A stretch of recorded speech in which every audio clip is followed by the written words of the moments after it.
मृत्यु दुखों का अंत नहीं, दुखों का अंत ज्ञान और ध्यान होता है। आप सभी को मेरा नमस्कार। मैं हूं आचार्य सूर्यांश। आपका हमारे चैनल वेदचक्षु में स्वागत है। आज हम वार्ता करेंगे आपसे देवगुरु बृहस्पति के विषय में। जैसा कि 4 सितंबर से देवगुरु बृहस्पति वक्री हो रहे हैं 118 दिन के लिए। वह 31 दिसंबर को पुनः मार्गी होंगे और अपनी गति की ओर बढ़ेंगे। इसमें आपकी राशि मिथुन राशि पर देवगुरु बृहस्पति के वक्री होने का क्या प्रभाव पड़ेगा। जैसा कि आपकी मिथुन राशि है और देवगुरु बृहस्पति आपकी राशि में इनकम भाव में बैठे हुए हैं। यहाँ पर राहु के साथ में देवगुरु बृहस्पति बैठे हुए हैं। जब राहु और बृहस्पति एक साथ बैठते हुए हैं तो उसको चंडाल दोष कहा जाता है। यहाँ पर चंडाल दोष का फल आपको प्राप्त हो रहा था। चंडाल योग आपकी कुंडली में, आपकी चंद्र कुंडली में एकादश भाव में बन रहा था। साथ ही साथ शनि की दृष्टि भी देवगुरु बृहस्पति पर पड़ रही थी। उस अवस्था में इनकम में कहीं ना कहीं कमी हो रही थी। आप जितना कार्य कर रहे थे उसका लाभ उतना प्राप्त नहीं हो पा रहा था। व्यापार कार्य में भी आपको काम ज्यादा मिलता था, पर यह कि इनकम उसकी आधी आपको प्राप्त होती थी या फिर कार्य सामान आपका बिक जाता है और उसकी इनकम जो होती है वह रुक जाती है और उसमें डिले होता चला जाता है। इस प्रकार की परेशानियां चल रही थी। कोई भी आप नया कार्य प्रारंभ करें उससे पूर्व ही बाधाओं का सामना करना पड़ रहा था। यहाँ पर इस समय जैसे ही देवगुरु बृहस्पति वक्री होते हैं तो उसका प्रभाव उल्टा हो जाता है। राहु साथ में रहेंगे पर दोनों की गति विपरीत होगी। राहु साथ में रहेंगे पर देवगुरु बृहस्पति वक्री होकर के, क्योंकि चेष्टा बल प्राप्त होता है ग्रह को। जब चेष्टा बल देवगुरु बृहस्पति को प्राप्त होगा, सुबत्व बढ़ेगा और सुबत्व का फल आपको मिलेगा, मिथुन राशि वाले व्यक्तियों को मिलने वाला है। क्योंकि यहाँ इनकम भाव में देवगुरु बृहस्पति बैठ करके लाभ प्राप्त कराता है। आपकी कुंडली में, चंद्र कुंडली के आधार पर देवगुरु बृहस्पति सप्तम और दशम भाव का स्वामी है। सप्तम भाव व्यापार का होता है, दैनिक क्रियाओं का होता है और साथ ही साथ पत्नी का भी होता है। वैवाहिक जीवन का भी सप्तम भाव से ही देखा जाता है। उसी प्रकार दशम भाव कार्य क्षेत्र है, कर्म क्षेत्र है। जो भी व्यक्ति नौकरी करता है, व्यापार करता है, कोई भी कार्य करता है तो उसके लिए दशम भाव को ही देखा जाता है। चाहे वो शासनिक कार्य हो, प्रशासनिक कार्य हो, गवर्नमेंट से संबंधित कार्य हो, ठेकेदारी का कार्य करता हो, किसी भी प्रकार का कार्य है, कर्म की प्रधानता दशम भाव से देखी जाती है। और यहाँ दशम भाव के स्वामी भी बृहस्पति है, बैठे हैं लाभ भाव में। तो यहाँ जब लाभ भाव में बृहस्पति वक्री होकर के सुफल देने की ओर बढ़ते हैं तब यहाँ सप्तम और दशम भाव दोनों भाव प्रभावित होते हैं। दोनों भावों के गुणों में वृद्धि होगी। जैसे सप्तम भाव व्यापार का होता है तो यहाँ व्यापार में बढ़ोतरी होगी। दूसरा, आपको ये समझना चाहिए यहाँ पर देवगुरु बृहस्पति की दृष्टि भी सप्तम भाव पर पड़ रही है। प्रिय दर्शकों, अब मैं दृष्टि की बात करता हूं। देवगुरु बृहस्पति एकादश भाव में बैठा हुआ है।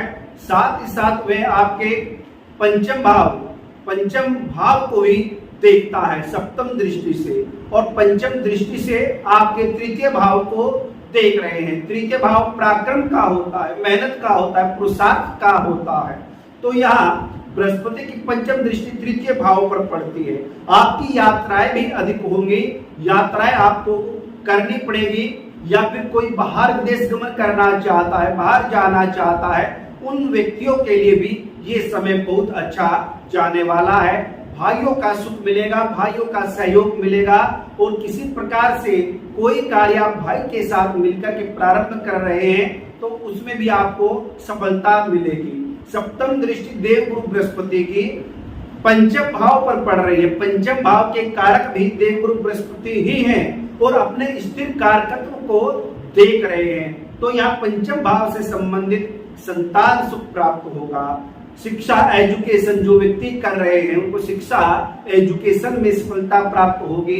जिनको अभी तक संतान नहीं है, संतान की इच्छा रख रहे हैं, उनको संतान की प्राप्ति होगी, क्योंकि राहु बैठा हुआ है, राहु ग्रह को खंडित करता है, पर केतु पंचम भाव में बैठ करके वंश की वृद्धि करता है, क्योंकि कहते हैं केतु कुलोन्नति, केतु कुल में वृद्धि करता है, यानी संतान योग बनाता है। पर बृहस्पति की दृष्टि भी शुभत्व फल प्राप्त करेगी और उसके साथ ही संतान का शुभ आपको प्राप्त होगा। शिक्षा एजुकेशन अच्छी रहेगी।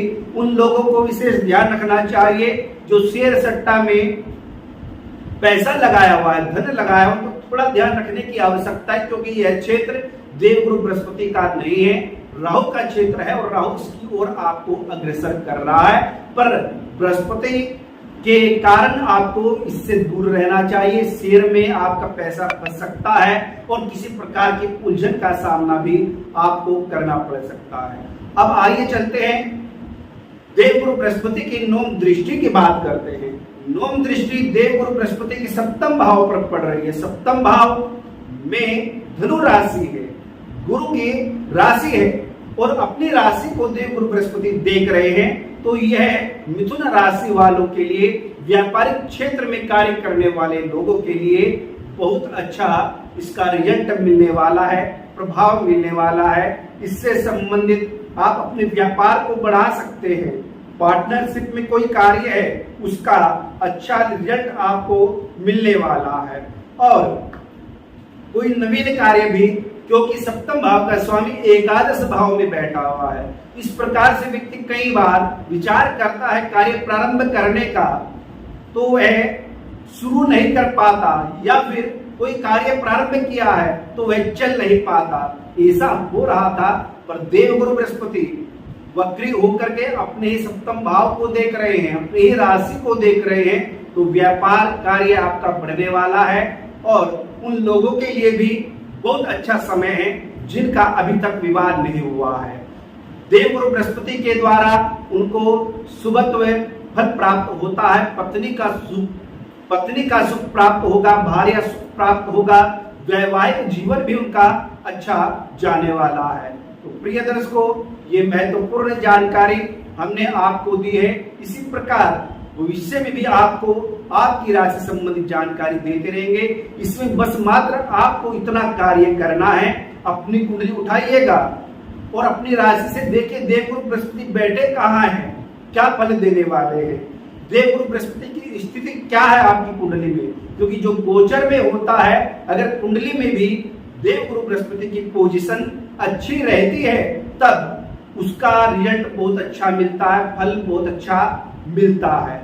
और अगर कुंडली में आपकी देवगुरु बृहस्पति कमजोर स्थिति में है तब आपको देवगुरु बृहस्पति के मंत्र का जप करना चाहिए, बृहस्पतिवार का व्रत करना चाहिए और हो सकता है तो प्रिय वस्तुओं का दान भी आप अवश्य कीजिएगा।